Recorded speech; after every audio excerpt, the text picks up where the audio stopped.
আসসালামু আলাইকুম। সবাই কেমন আছেন? আশা করি সবাই ভালো আছেন।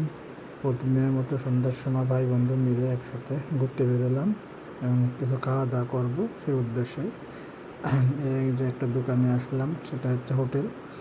এটা হচ্ছে খুলনা বটিয়াঘাটা থানা, বাইনতলা বাজার মোড়ের পরেই দোকান, হাসান ভাইয়ের দোকান। এটা সামনে যে আমার এক ভাই বন্ধু একসাথে মিলে আমরা মোংলাই খাচ্ছি। এবং মোংলার সাথে না, এখানে স্পেশাল হচ্ছে মোংলার সাথে আপনার চটপটি বা চটপটির ঝোল দিয়ে একসাথে খাওয়া। আসলে অনেক টেস্ট, না খাইলেই বোঝা যাবে না। এখানে এসে খেয়ে দেখলেই বোঝা যাবে অনেক টেস্ট এটা। সবাই আসবেন। দোকান মালিকের ব্যবহারও অনেক ভালো, তার সাথে কথা বললাম, ভালো লাগলো। সবাই আসবেন এই দোকানে, এসে খেয়ে যাবেন। সবাই দোয়া করেন। আল্লাহ হাফেজ।